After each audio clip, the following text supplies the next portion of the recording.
12 elite guards, trained since birth, lost control of every weapon they held in under 4 seconds, and the one who took them away was the janitor.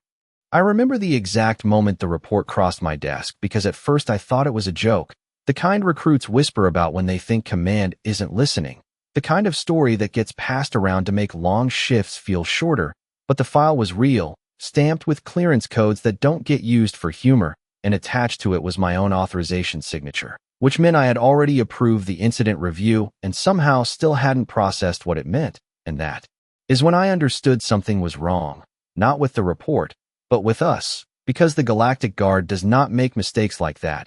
We are not built to. We are selected before we can even form memories, trained before we understand fear, conditioned to respond faster than thought itself. Every movement calculated, every reflex refined over decades until reaction becomes instinct and instinct becomes law. And yet the footage showed something else entirely, something that didn't fit into any doctrine I had ever studied or enforced. It began like every other routine cycle: training rotations, weapons calibration, recruits running drills measured down to fractions of a second, the kind of precision that separates us from every other force in the galaxy. And in the background, almost invisible, there he was, pushing a maintenance cart across the polished floor like he had done 1,000 times before. A human, average height, maybe 5'10", wearing a standard utility uniform that blended into the environment so perfectly that most of my guards didn't even register his presence. And that was the first mistake, not noticing him, not because he tried to hide, but because we decided he wasn't worth noticing. I watched the early footage again and again, searching for the moment where something gave him away, some sign, some irregularity, but there was nothing obvious, no tension in his posture, no hesitation in his movement, just a steady rhythm: mop, step, rinse, repeat, like he belonged to the floor more than the room. Like his entire existence was built around cleaning up after those who mattered. And maybe that's why no one questioned it when one of the guards nudged a weapon crate out of place, and it slid across the floor, stopping just short of the human's path.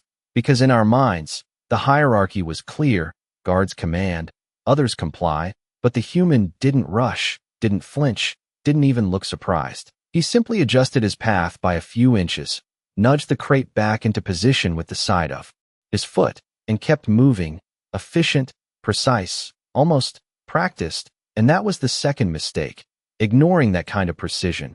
Because precision without training is rare, and precision without acknowledgement is dangerous.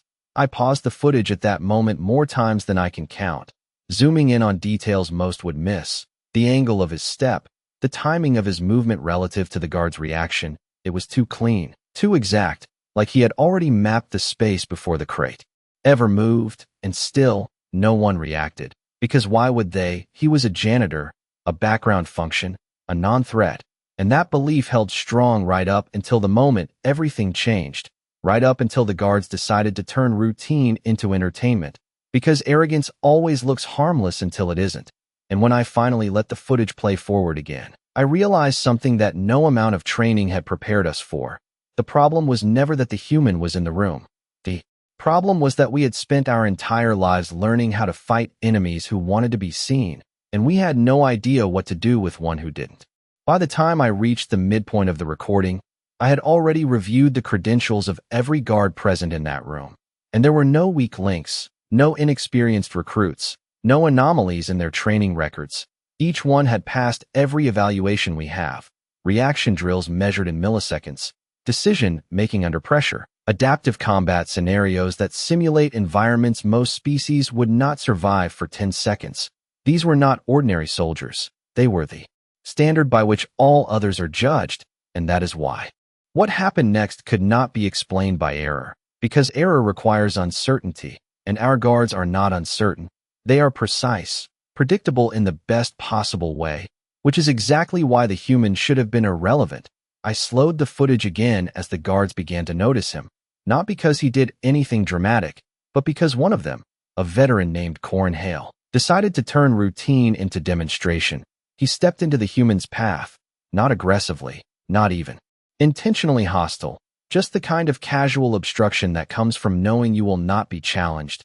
His stance was relaxed, weight balanced, hands near his sidearm in the way all of our guards are trained, not to draw, but to remind others that they could, and the human stopped, not abruptly, not startled, just a smooth halt, like he had anticipated the exact point where the path would close, and for a moment nothing happened. No words, no reaction, just a pause that stretched longer than it should have, because pauses are where decisions are made, and decisions are where outcomes begin to shift. I watched Corin tilt his head slightly, a subtle gesture, but one that meant curiosity, not concern, because to him, the human was still nothing more than a maintenance worker who had wandered too close to something important.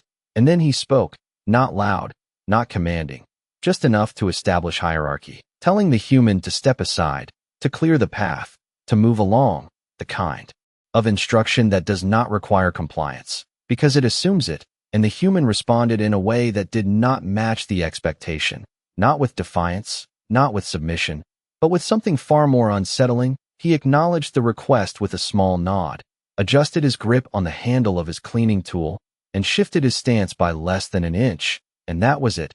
No apology, no urgency, no visible change in breathing or posture, just a minimal adjustment that somehow felt intentional, like every movement had already been calculated before the interaction even began. And that was when the second guard joined in. Then a third, not because they felt threatened, but because they were entertained, because nothing breaks routine faster than something unexpected, and a human who does not behave like a background element is unexpected. Their voices overlapped, light, almost amused, suggesting the human demonstrate something, asking if he understood the equipment around him, inviting him into a situation he was never meant to be part of. And still, the human did not react the way anyone predicted. He did not step back, did not step forward. He simply remained where he was, centered, balanced, present, and I realized something in that moment that I had missed before. The guards thought they were controlling the interaction, but control is not about who speaks or who stands in front. Control is about who dictates the pace. And from the very beginning, the pace had belonged to the human, slow, steady, deliberate, and completely outside the rhythm we had trained our entire lives to recognize. And that is why none of them saw what was coming, because they were looking for resistance. And what they got instead was something far more dangerous: cooperation without surrender. The room did not react the way it should have. There was no alarm, no immediate escalation, no call for reinforcement, because confusion does not trigger protocol. And what filled that space was not fear, it was hesitation, the kind that settles in when certainty collapses, but pride has not caught up yet. I watched Corin Hale take a half step back, not enough to concede ground, just enough to recalibrate. His eyes locked on the human in a way I had never seen before, not with dominance, but with calculation, as if he was trying to solve something that did not follow the rules he had spent his entire life mastering. And around him the others mirrored that shift, 12 elite guards standing in perfect formation, and yet none of them moved forward, because moving forward requires understanding what you are moving into. And for the first time, they did not have that understanding. The human, Ethan Cole, did not capitalize on the moment, did not advance, did not press any advantage. He simply lowered the practice weapon with the same calm precision he had shown from the beginning, and placed it back onto the crate as if returning a misplaced tool, his posture unchanged, his breathing steady, his focus already shifting away from them.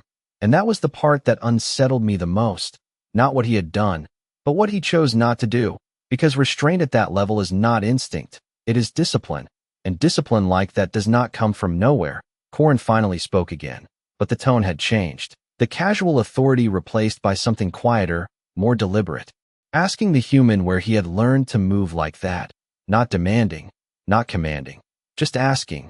And the human responded with the same minimal clarity he had shown before, saying that he learned where he had to, no elaboration, no explanation, just a statement that offered nothing and yet said everything. Because there are only certain kinds of places where learning is not optional, where adaptation is not a skill but a requirement for survival. And I felt a slow realization settle in, heavy and unavoidable. We had assumed that training defined capability, that structure created superiority, that repetition built perfection. But what we were seeing did not come from structured repetition. It came from something else entirely, something less predictable and far more efficient. The guards began to reset, small adjustments in stance, subtle shifts in position, trying to re-establish the framework they understood, but the framework no longer fit because it had been built on the assumption that all participants played by the same rules, and Ethan Cole clearly did not. I replayed the sequence again, this time not focusing on the guards, but on him, analyzing every movement, every pause, every transition, and what I saw was not randomness. It was consistency, a pattern so refined it appeared invisible, no wasted motion, no excess energy, every action serving a single purpose and nothing more. And that is when I understood the true problem. We had mistaken complexity for superiority. We had layered our training with protocols and variations and contingencies until it became a system that required constant input to function. But the human operated on something simpler, something direct, something that did not need adjustment because it did not rely on expectation. And that is why he could move through them without resistance, because resistance requires opposition, and he never offered any. By the time the guard stepped back fully, giving him space without being told to, the outcome had already been decided, not in that moment, but long before, in every quiet repetition we had ignored, in every subtle movement we had dismissed. And as Ethan Cole picked up his cart and resumed his path across the floor, leaving behind a group of elite soldiers who no longer looked certain of anything, I realized that what we had witnessed was not an anomaly. It was a demonstration, and the most dangerous part was that it had not been intended for us at all. By the time the human reached the far end of the training floor, the room had not recovered, not because of what had been done, but because no one could agree on what they had just seen, and uncertainty spreads faster than any command. I watched the guards remain in position longer than protocol allowed, their formation intact, but their focus fractured, each one replaying the interaction in their own mind, searching for the point where control was lost, and finding nothing, because there was no single moment where the situation shifted. It had been wrong from the beginning, and we simply did not notice. Core and Hale finally broke formation, not with the sharp precision of command, but with a slower, more deliberate step, his eyes still tracking the human as he resumed his work. And that was the detail that changed everything for me, because attention is a resource we do not waste. And yet now all of it was focused on someone who, minutes earlier, did not exist in our operational awareness. The other guards followed, not out of obedience, but out of instinct, drawn to something they could not categorize. And that is when the questions began, quiet at first, then overlapping, asking what that was, how he did it, whether it had been recorded, whether command would review it. And I realized they were not asking for answers. They were asking for confirmation that what they believed about themselves was still intact, and I did not have that confirmation to give. I shifted the footage again, isolating Ethan Cole as he moved through the corridor beyond the training zone. And what I saw there was even more unsettling than what had happened in the room, because nothing had changed. His pace remained steady, his movements consistent, his attention focused on the same routine tasks, wiping surfaces, aligning tools, restoring order to spaces others disrupted, as if the interaction had no significance at all. And that is when the final piece began to fall into place. Because individuals who perform at that level do not compartmentalize. They do not switch between states of capability. They operate from a baseline that does not fluctuate, which meant what we saw was not an exception. It was as normal. And that raised a question I could not ignore. How many times had we seen this and dismissed it? How many subtle adjustments? How many precise movements? How many indicators of control had we written off as coincidence simply because they came from someone we had already decided was irrelevant? I pulled up additional logs, maintenance schedules, security feeds from previous cycles, and the pattern was there, consistent, repeatable, hidden in plain sight. Small corrections to equipment placement that prevented larger disruptions, path adjustments that avoided collisions before they happened, interactions with other personnel that never escalated because they were resolved before tension formed. It was not dramatic, it was not obvious, but it was everywhere. And that is when I understood the scale of the oversight. We had not encountered something new. We had been surrounded by it, observing it, benefiting from it, without ever recognizing it. Because recognition requires expectation, and we had never expected anything from him. Back in the training room, the guards had finally dispersed, but not in the way they normally would. Their movements lacked the usual confidence, The sharp edges of certainty softened into something else, something quieter and far more dangerous: doubt. Because once doubt enters a system built on absolute confidence, it does not leave. It grows, it questions, it rewrites. And as I closed the report for the third time, I realized that what had happened was not a breach, not a failure, not even a challenge. It was a correction, a demonstration that our understanding of strength was incomplete. And the most concerning part was not that a single human could do what we had witnessed, it was the possibility that he was not unique at all. Once the initial report was archived, I did something I had not done in over a decade of command. I requested direct observation instead of relying on filtered summaries, because data can be interpreted, but presence cannot be ignored. And if there was even a possibility that what I had seen was incomplete, I needed to verify it myself. The next cycle, I positioned myself in the upper observation deck overlooking the same training floor, not as a commander, not as an authority figure, but as a witness, and I waited. The guards below resumed their routines with mechanical precision, drills executed exactly as prescribed, movements sharp, controlled, predictable. And yet something had changed, subtle, but measurable. Their spacing was wider, their reactions slightly delayed, not from lack of skill, but from hesitation, because once a system has been disrupted, it does not return to its original state without adjustment. An adjustment requires time, and during that time, uncertainty lives in every motion. I scanned the perimeter, not for threats, but for anomalies, and it did not take long to find him. Ethan Cole entered the training area from the same corridor as before, pushing the same maintenance cart, moving at the same steady pace. And if I had not known what I was looking for, I might have missed him again, because nothing about his presence demanded attention, and that was the point. His existence in that space was defined by absence, absence of threat, absence of importance, absence of expectation, and yet I had already seen what existed beneath that absence, and that knowledge changed everything. I watched as he began his routine, cleaning surfaces, aligning equipment, restoring order to the environment, and what struck me immediately was the efficiency, not just in execution, but in anticipation. He moved toward areas that had not yet been disrupted, correcting minor inconsistencies before they developed into larger issues, adjusting the position of a training unit by less than an inch to maintain alignment, clearing a path seconds before a guard moved through it, and none of it drew attention, because it was seamless, integrated into the flow of the environment in a way that felt natural, inevitable, like the space itself was correcting its own imperfections. And that was when I understood something critical. He was not reacting to the environment. He was shaping it, subtly, continuously, without ever being recognized as the source of that influence.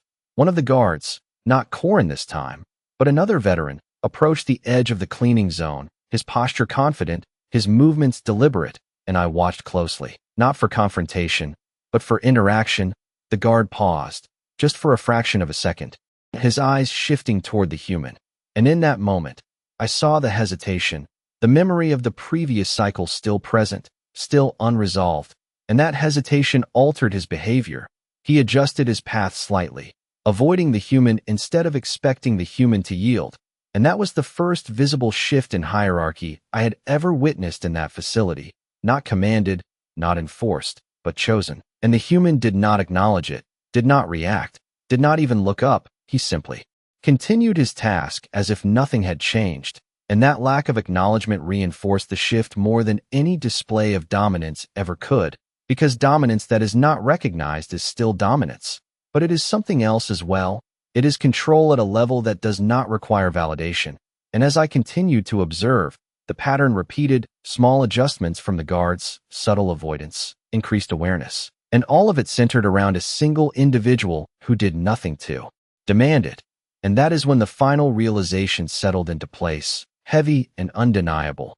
We had built an entire system around visible strength, measurable skill, and controlled outcomes, but the most effective presence in that system operated without any of those markers, and because of that, we had never accounted for it. And now that we had seen it, we could not unsee it, and that meant everything we believed about control, about authority, about what it means to be prepared, would have to be reevaluated from the ground up. By the third observation cycle, the shift was no longer subtle. It was structural. not in the rules themselves, but in how those rules were being applied.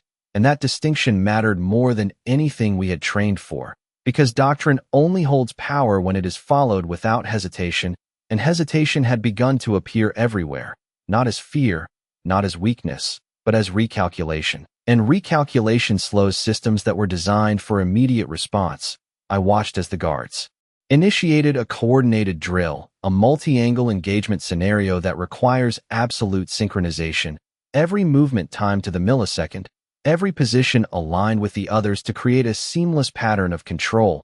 And for the first time since I had taken command, the pattern broke.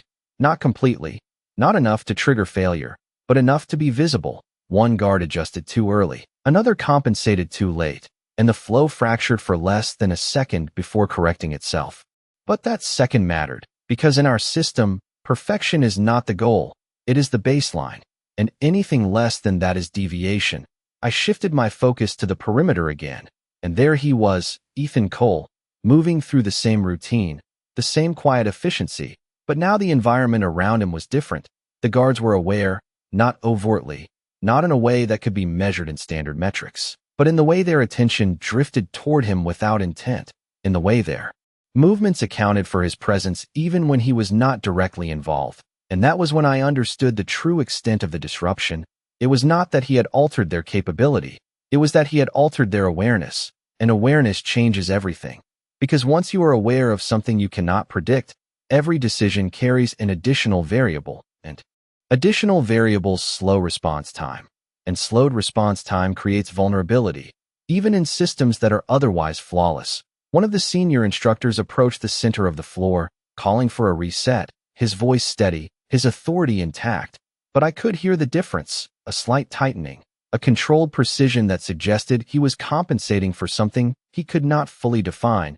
He addressed the guards, reminding them of their training, their discipline, their purpose, reinforcing the structure that had always guided them. And for a moment, it worked. Their posture sharpened, their movements aligned. The system reasserted itself, and then Ethan moved, not toward them, not into the drill, just across the edge of the training zone, pushing his cart along a path that intersected with their formation by less than a foot. And the reaction was immediate, not dramatic, not even conscious. But every guard in that formation adjusted, micro shifts in stance, slight changes in timing, enough to maintain distance, enough to avoid contact. And in doing so, they broke formation again. Not because they had to, but because they chose to, and that choice was everything, because it proved that the hierarchy had shifted without command, without acknowledgement, without any formal change in authority. The human had not issued an order, had not demonstrated power in that moment, had not even looked at them, and yet they made space for him. I reviewed the footage again, isolating that sequence, analyzing the timing, the angles, the responses, and what I found was consistent across every instance. The guards were no longer operating purely on training.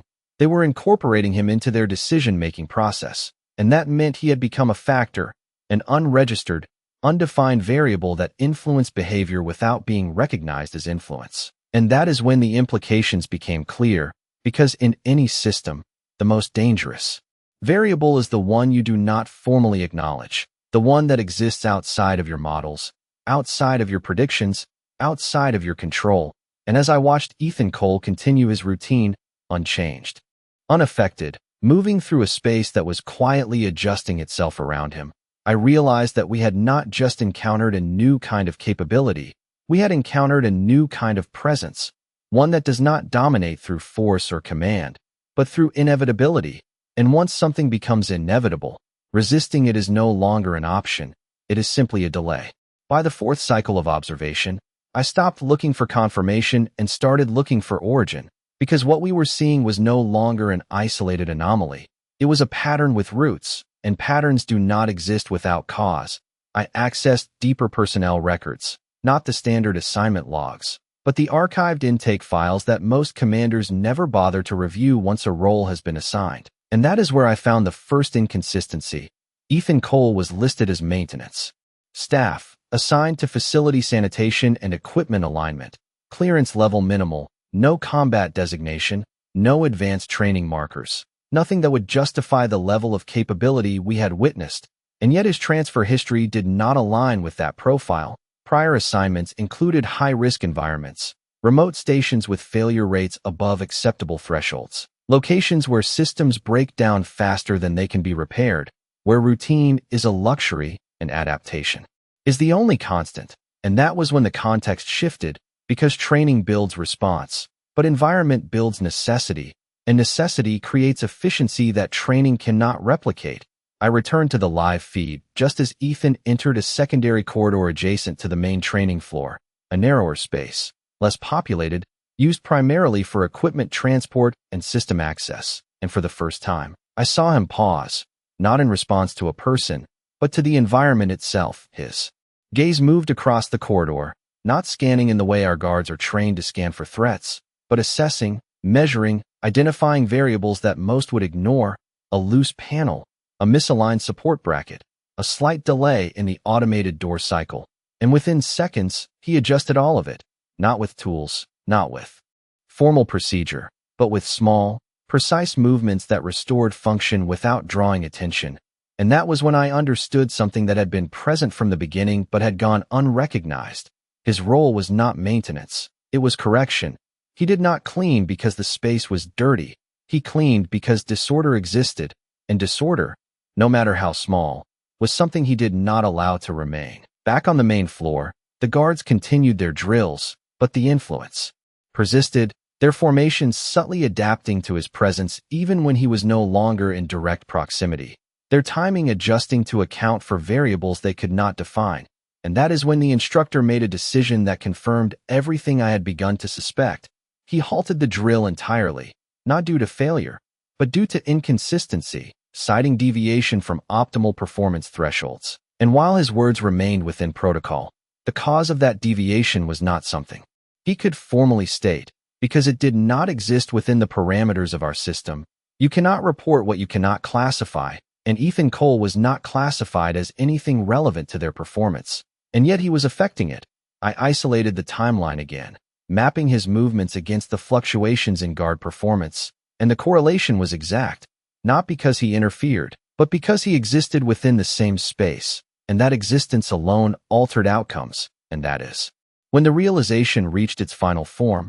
We had spent generations refining a system that assumes control comes from visibility, from measurable action, from defined roles and recognized authority, but what we were facing did not operate within those boundaries. It operated beneath them, within the margins, within the spaces we do not monitor because we do not believe anything significant happens there. And that belief had allowed this to go unnoticed for far too long.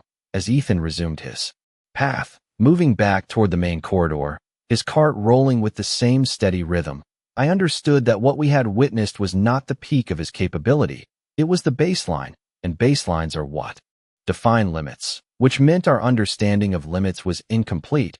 And if that was true for one individual, then the question was no longer how he did it, but how many others like him existed, moving through our systems, correcting what we do not see, influencing what we do not measure, and reshaping outcomes without ever being acknowledged as the cause.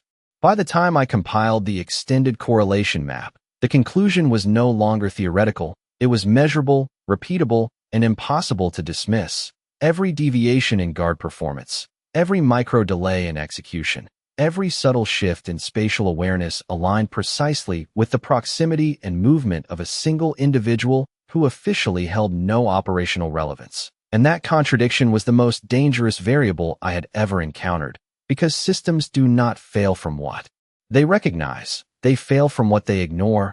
I expanded the observation window beyond the training facility, pulling feeds from adjacent sectors, logistics corridors, equipment bays, and support zones, and the pattern persisted, not as disruption, but as optimization, small inefficiencies corrected before they accumulated, potential conflicts avoided before they formed. Environmental variables stabilized without triggering maintenance protocols, and at the center of it all, moving without urgency, without recognition, was Ethan Cole, not as an anomaly, but as a constant. And that is when I understood the scope of what we were dealing with. He was not operating within our system, he was operating across it, influencing multiple layers simultaneously without ever intersecting them in a way that would trigger classification.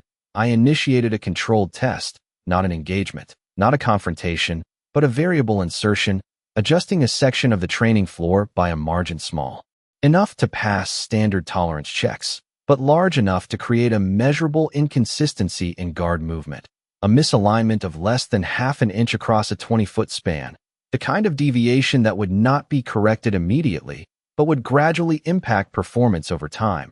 And then I waited. The guards began their drills.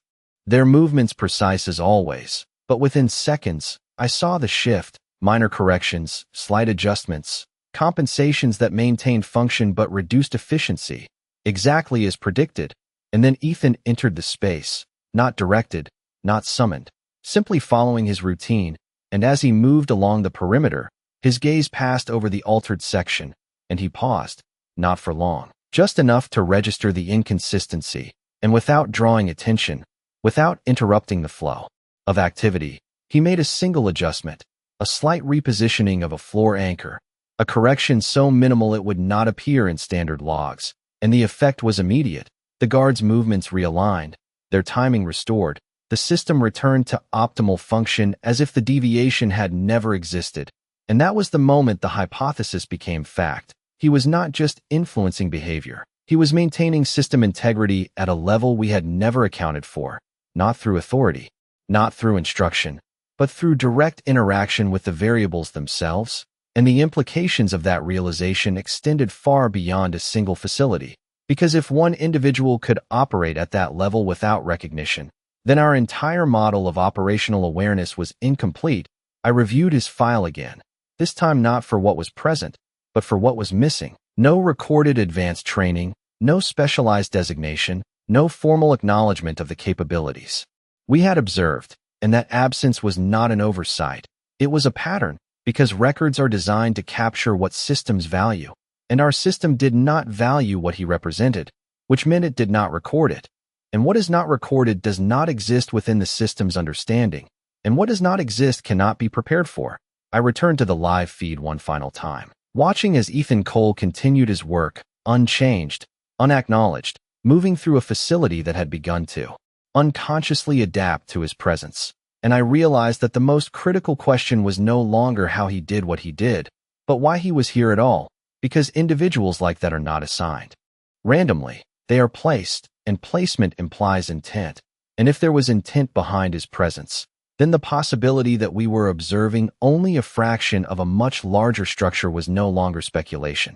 It was probability, and that probability was something I could not ignore.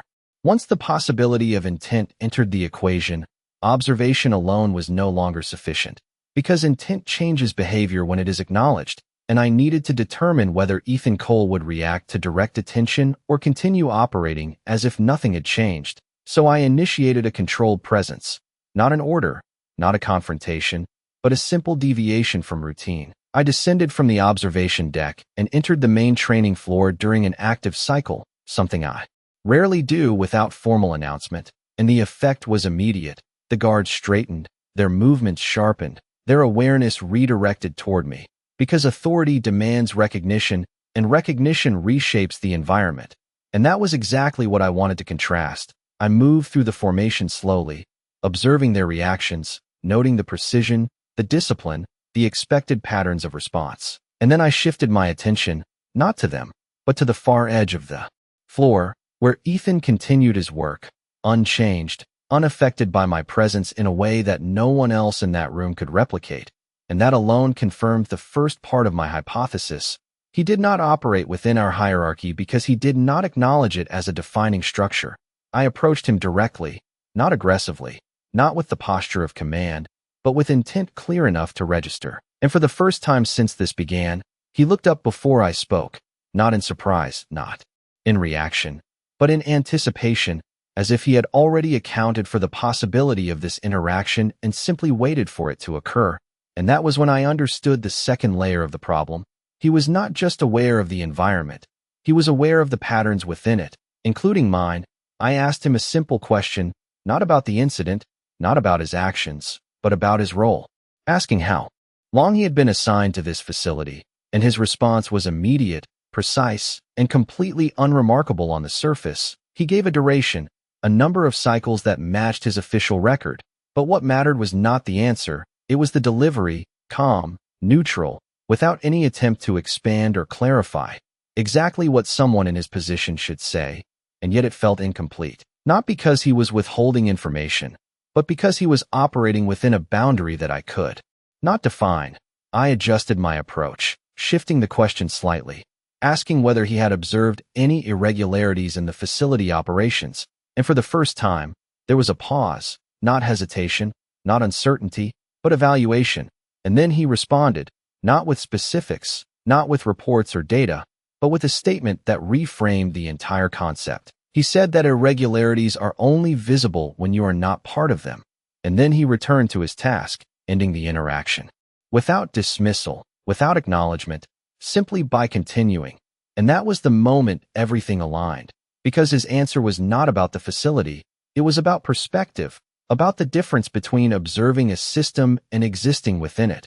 And we had spent our entire existence doing the former, analyzing, categorizing, controlling from a position of separation, while he operated within the system itself, adjusting it from the inside, without ever stepping outside of his role. I stepped back, not because the interaction was over, but because there was nothing more to extract through direct questioning, and I realized that the only way to understand what he was doing was to change how we observed, not by increasing scrutiny, but by removing assumptions, by accepting that the most critical variables may not present themselves as important, may not align with our definitions of strength or capability. And as I watched Ethan Cole move past me, pushing his cart along the same steady path, I understood that the true limitation was not in our training, not in our systems, but in our perception, and perception, once challenged, does not return to its original state. It expands, it adapts, and in doing so, it reveals everything that was always there but never seen, and that realization was more disruptive than any single action he could have taken. After that exchange, I stopped trying to define Ethan Cole within our existing categories because every attempt to label him reduced the accuracy of what I was observing, and instead I shifted to something far less comfortable. I began removing variables from our system to see what would remain unchanged, because what remains unchanged is what truly matters. I authorized a temporary reduction in automated support across a controlled section of the facility.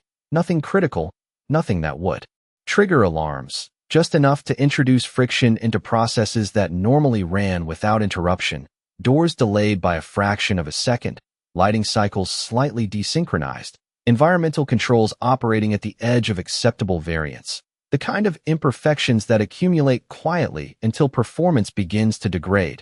And then I waited. The guards responded as expected at first. Minor adjustments, small compensations, their training allowing them to maintain operational standards despite the inconsistencies. But as time passed, the accumulation began to show. Timing slipped by milliseconds, coordination required more conscious effort. The system held, but it was no longer effortless. And that distinction is where failure begins. I tracked Ethan's movement through that same section, noting that his path did not change, his pace did not increase, his behavior did not shift in any visible way. And yet as he moved through each affected area, the inconsistencies disappeared, not immediately, not in a way that would draw attention, but sequentially, efficiently, as if the environment itself was correcting behind him. A door cycle realigned just after he passed through. Lighting stabilized moments after he adjusted a panel by less than an inch.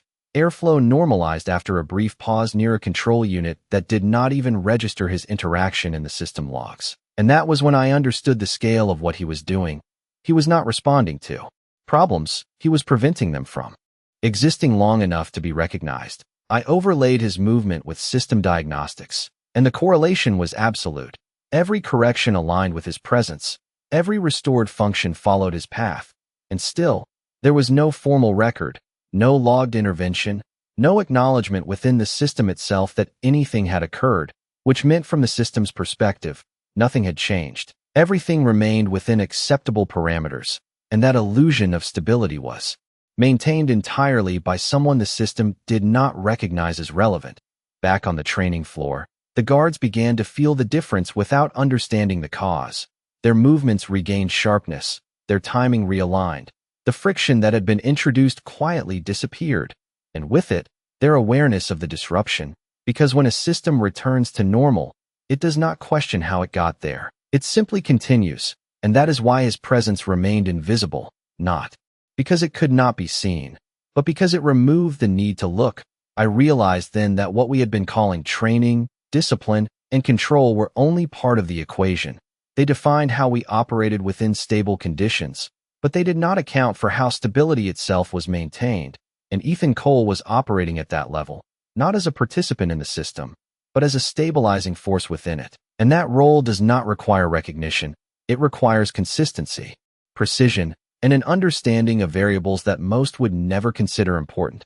I reviewed his earlier statement again, the one about irregularities only being visible when you are not part of them, and now it made complete sense, because he was part of the system in a way we were not.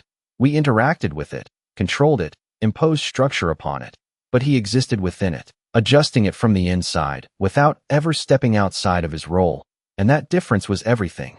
Because control from the outside can be challenged, disrupted, even overridden, but control from within is seamless, continuous, and nearly impossible to isolate. As I concluded the observation, one final realization settled into place, quiet but undeniable. We had built our entire identity around being the most capable force in the galaxy, defined by our training, our precision, our ability to dominate any scenario.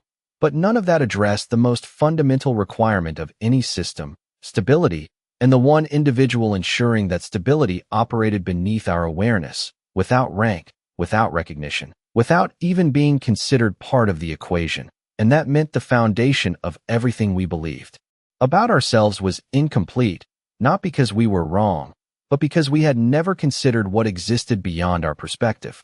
At that point, the final test was no longer about observation or inference. It was about confirmation, because everything I had seen suggested a conclusion that our entire command structure would reject without direct proof. So I designed a scenario that would remove all ambiguity, not by forcing a confrontation, but by creating a condition where inaction would lead to visible degradation. I authorized a temporary isolation protocol on a subsection of the facility, cutting off automated correction systems entirely while maintaining outward operational status. No alerts, no warnings, just a controlled decline hidden beneath the surface, the kind of situation where only direct intervention could restore balance. And then I waited. The guards entered the zone first, unaware of the change, their routines continuing as expected, but within minutes the inconsistencies began to accumulate. Equipment alignment drifting beyond acceptable margins, timing offsets compounding across synchronized drills, environmental responses lagging just enough to disrupt precision. And for the first time since I had taken command, the system did not self-correct, because I had removed the mechanisms that normally would. And that was the critical variable, because if my hypothesis was correct, there was one remaining factor that could still restore order. Ethan Cole entered the zone exactly 3 minutes into the degradation cycle, not summoned, not redirected, simply following the same path he had taken in every previous cycle, and I watched closely, not for reaction, but for decision, because this time the environment was not subtly imperfect, it was actively unstable, the kind of instability that trained personnel would immediately recognize as a problem requiring escalation. And yet the guards did not escalate, not because they lacked awareness, but because they had already begun to rely on something they could not define. Their movements slowed, their attention fractured, waiting without realizing they were waiting. And that is when Ethan paused, longer than before, his gaze moving across the space, taking in the misalignment, the timing errors, the structural inconsistencies, and for the first time, his routine broke pattern. He set aside his cart, not abruptly, not with urgency, just a deliberate shift in priority, and began to move through the zone with purpose, each step measured, each action precise. He adjusted a primary anchor point that had shifted beyond tolerance, realigned a control interface that governed timing synchronization, corrected a sequence delay in the environmental response system by accessing a panel most guards did not even know existed, and all of it was done without hesitation, without reference, without any visible process of analysis, as if the solution was already known before the problem had fully formed. And as he moved, the system responded, not gradually, but immediately, alignment restored, timing recalibrated, environmental stability reestablished, and within less than 60 seconds, the entire subsection returned to optimal performance, not through automated correction, not through command intervention, but through a series of direct, manual adjustments performed by someone who officially had no authority to make them. I reviewed the system logs in real time, and as expected, there was no record of intervention, no acknowledgement that anything had been corrected from the system's perspective. Stability had never been lost, and that was the final confirmation. He did not just operate within the system, he existed beneath its detection threshold, correcting it in ways that left no trace, and that meant the system itself depended on him without ever recognizing that dependency.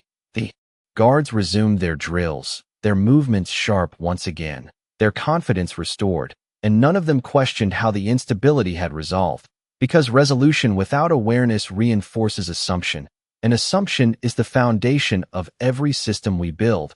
I remained in observation, not because there was more to learn, but because I needed to process what had already been proven. And as Ethan Cole returned to his cart, resuming his routine as if nothing had occurred, I understood that the most significant capability we had ever encountered was not one that dominated, not one that displayed power, but one that ensured everything else could function as intended. And that capability, hidden beneath our awareness, operating without recognition, was not an anomaly. It was a necessity we had never accounted for, and that realization changed everything. In the cycles that followed, nothing officially changed, no new directives were issued, no revisions were made to doctrine, no acknowledgement was recorded in any formal system. And yet everything was different, because once a truth has been seen, even if it is not spoken, it reshapes every decision that comes after it. I watched as the guards continued their training, their movements as precise as ever, their discipline intact, their performance metrics returning to optimal ranges, and from an external perspective, the system appeared flawless, exactly as it was designed to be, but I could see the difference, not in what they did, but in how they did it. There was an awareness now, subtle but persistent, a recognition that something existed beyond their control, something that could not be measured, trained against, or predicted, and that awareness changed the way they moved through the space, not with fear, but with respect, not for a person, but for a possibility. Ethan Cole remained exactly the same, his routine unchanged, his presence as quiet and consistent as it had always been, moving through corridors, across training floors, through systems that continued to rely on him without ever acknowledging that reliance. And that was the part that stayed with me, not the moment he disarmed 12 elite guards, not the correction of system failures in seconds, not even the realization that he operated at a level we had never considered, but the fact that none of it required recognition, because what he represented was not performance, it was function, and function does not need to be seen to be essential. I reviewed every piece of data one final time, not searching for errors, but for confirmation. And what I found was consistency, absolute and undeniable.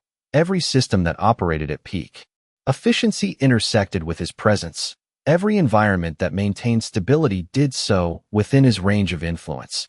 And yet there was no record, no designation, no acknowledgement that he was part of that equation.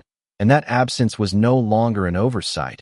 It was intentional, because systems record what they are designed to value, and ours had never been designed to value something like him. And that is when the final realization settled into place, not as a question, but as a certainty. We had not been training to become the most capable force in the galaxy. We had been training to operate within a system that required something else to remain stable, something that did not compete, did not command, did not even identify itself as superior, but ensured that everything else could function at its highest level.